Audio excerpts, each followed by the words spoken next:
c'est chaud. Non, non, je n'ai pas cité les pays en question. Non, vous avez cité. Vous savez, ok. Vous n'allez pas nous À faire... toi et à moi, D'accord. vous avez cité ça. Voilà.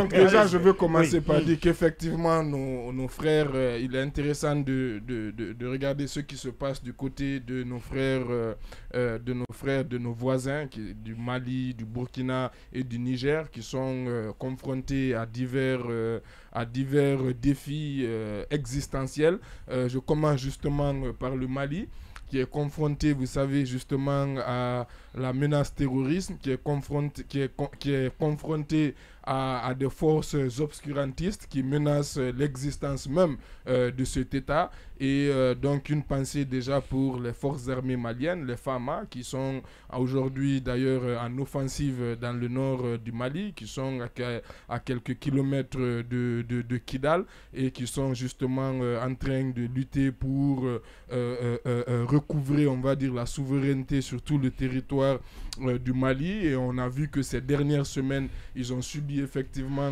beaucoup d'attaques, beaucoup de dégâts. Et ils ont décidé aussi justement d'aller à l'offensive. Ça, c'est consécutif aussi, il faut le rappeler, au retrait annoncé des forces de la MINUSMA. Donc, le retrait des forces de la MINUSMA de certains camps. Il n'y a pas eu d'entente entre l'État malien et les mouvements membres, les mouvements signataires des accords d'Alger, qui estiment que l'armée malienne n'avait pas à venir directement réoccuper ces camps. Donc la bataille fait rage et on attend de voir justement ce qui va se passer autour de Kidal ces prochaines semaines qui vont être cruciales, parce qu'il faut dire aussi que quelque part, comme la Guinée en 58, je dirais, le Mali aussi est en quelque sorte confronté tout seul quelque part à son destin et elle fait face à des menaces graves pour avoir choisi une autre voie, pour avoir choisi sa voie. Après, il y a le Niger, effectivement, on a vu les États-Unis qui ont finalement réagi. Le communiqué des États-Unis qui viennent effectivement reconnaître, on va dire, ou admettre, ou en tout cas formaliser la situation de fait, qui est le coup d'État. Il faut rappeler d'abord qu'effectivement, dans les langages dès après, même les semaines et les mois qui ont suivi, on parlait toujours, on insistait toujours de tentatives de coup d'État, comme pour maintenir un espoir que finalement ça va échouer. Donc en quelque sorte, c'est formel aujourd'hui. Le coup d'État est consommé. Donc les États-Unis, c'est quelque part, c'est du formalisme. Du coup, ils sont reconnus comme un coup d'État. Du coup, automatiquement, les aides, par exemple, ou les aides de soutien sont automatiquement interrompues, sauf les aides humanitaires, bien entendu.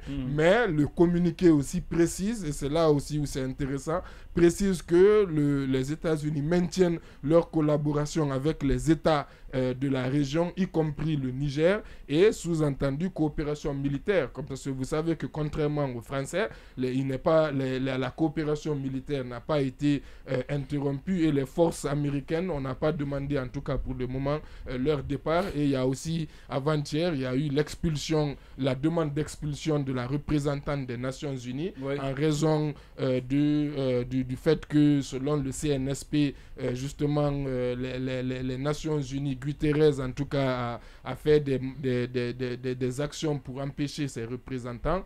Et donc, le Burkina, bien entendu, vous le savez, la tentative de coup d'État contre Ibrahim Traoré. Contre Ibrahim Traoré. Donc, il y a eu beaucoup d'arrestations. Il y a eu même, je pense, des cas de mort lors d'une interpellation d'un officier.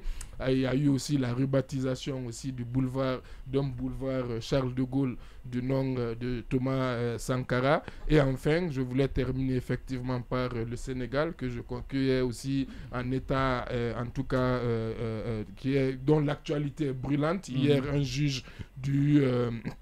juge de Ziguinchor a annulé la demande de radiation de l'opposant Ousmane Sonko, mais automatiquement l'agent judiciaire de l'État a annoncé qu'il va avoir un recours, et ce à quoi aussi l'association, il faut rajouter que l'association des magistrats du Sénégal a vivement réagi à cette sortie de l'agent judiciaire, estimant que ce n'est pas dans les médias qu'il faut mettre à la place publique.